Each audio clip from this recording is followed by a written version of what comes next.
nome é Tarsila. Hoje nós iremos apresentar uma aula de cálculos estequiométricos, parte 2. Hoje nós veremos nessa aula tipos de cálculos de volumes, a partir da lei de Gay-Lussac. Nós veremos que podemos calcular os volumes quando eles não estão nas condições normais de temperatura e pressão.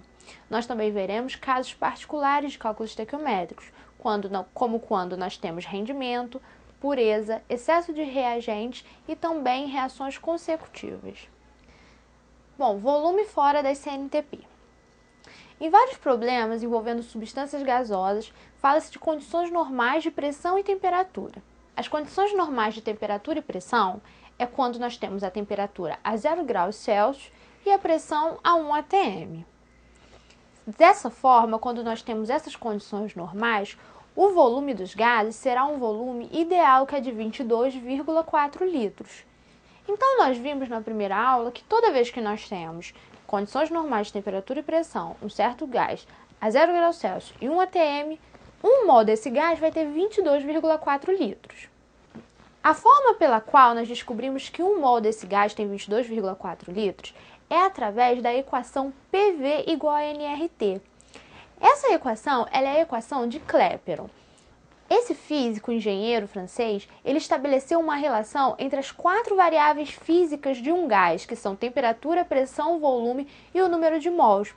Essa relação originou essa equação, que matematicamente ela é escrita: pressão vezes volume será igual ao número de mols, que será igual à constante R, vezes a temperatura.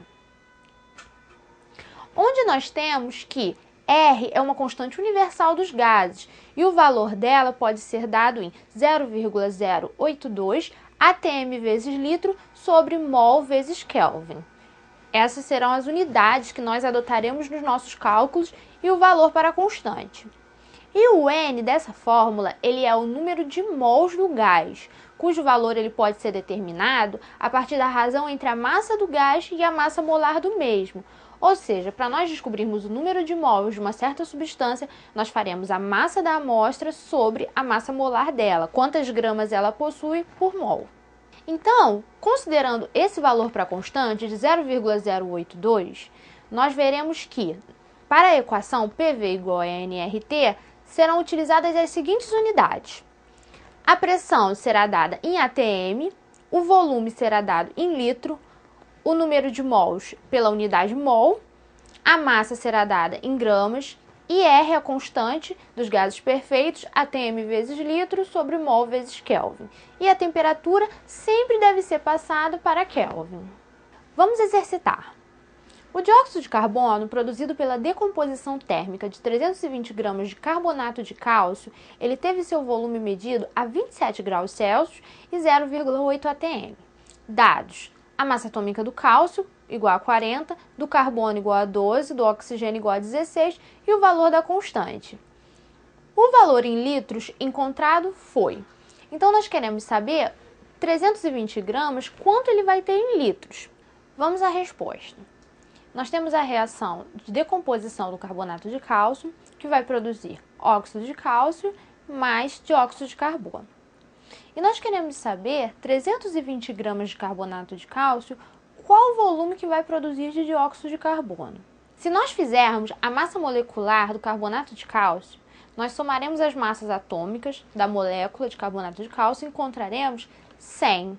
Então, nós temos 100 gramas por mol de carbonato de cálcio. Então, 100 gramas de carbonato de cálcio, 1 mol de carbonato de cálcio, que tem 100 gramas, produz 1 mol de dióxido de carbono.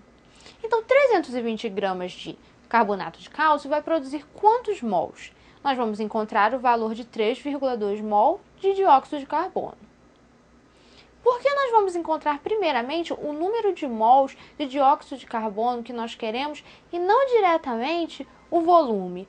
Porque não está nas condições ideais esse gás, porque a temperatura dele é 27 graus Celsius e a pressão dele é de 0,8 atm. Para que ele estivesse nas condições normais, ele teria que ter 0 graus Celsius e 1 atm.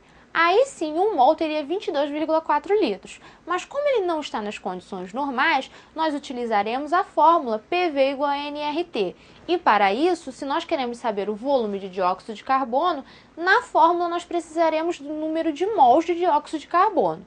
Então agora que nós já temos o número de mols, que é 3,2 mols de dióxido de carbono, que é produzido a partir de 320 gramas de carbonato de cálcio, nós podemos calcular. Colocando a pressão, que é 0,8, o volume é o que nós queremos descobrir, vai ser igual a 3,2, que é o número de mols que nós encontramos, vezes 0,82, que é a constante que foi dada no enunciado, vezes 300. Esse 300 é a temperatura, mas você deve estar pensando, a temperatura não é 27 graus Celsius. Lembre-se que a unidade que nós iremos utilizar é Kelvin. Portanto, para passar graus Celsius para Kelvin, sempre deve-se somar a temperatura em graus Celsius o valor de mais 273. 27 mais 273 dá 300, sendo assim 300 será a temperatura em Kelvin. Agora nós iremos resolver e encontraremos que o volume é 98,4 litros de dióxido de carbono. A resposta é a letra E. Então agora é sua vez. As figuras abaixo mostram dois balões iguais e as condições de temperatura e pressão a que eles estão submetidos. O balão A contém 41 litros de oxigênio puro e o B contém uma mistura de oxigênio e vapor de água, oxigênio úmido. Letra A. Quantas moléculas de oxigênio existem no balão A? E letra B. Qual dos dois balões é o mais pesado? Justifique sua resposta. Então nós queremos saber quantas moléculas de oxigênio nós teremos no balão A. Para nós sabermos isso, nós calcularemos o número de moléculas a partir do número de mols.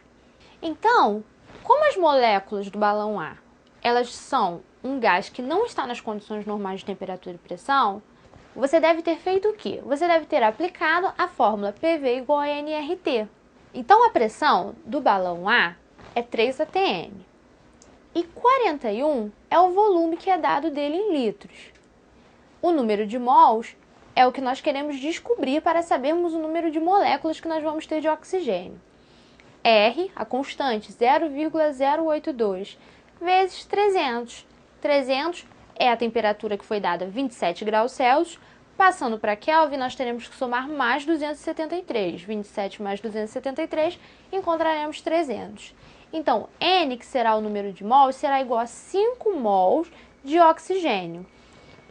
Para nós sabermos agora o número de moléculas de oxigênio que nós teremos no balão A, nós utilizaremos que 1 mol de oxigênio sempre tem o quê? 6 vezes 10 elevado a 23. Sempre 1 mol de um gás, ele vai ter 6 vezes 10 elevado a 23 moléculas. Então, 5 mols, que foi o que nós encontramos de oxigênio, vai ter quantas moléculas? A resposta será x igual a 3 vezes 10 elevado a 24. A letra B pergunta qual dos dois balões é o mais pesado. Justifique sua resposta.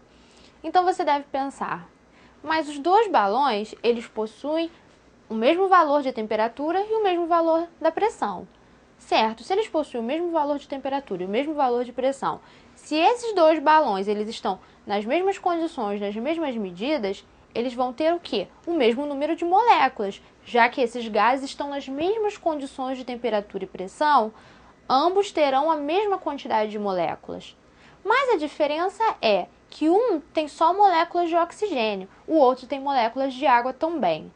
As moléculas de oxigênio, a massa molar delas vai ser de 32 gramas por mol. Já as moléculas de água, ela vai ser de 18 gramas por mol. Sendo assim, o balão mais pesado vai ser o balão A. Porque se você for imaginar que o mesmo número de moléculas eles têm, por mais que seja o mesmo número de moléculas, as de oxigênio são mais pesadas do que as moléculas de água.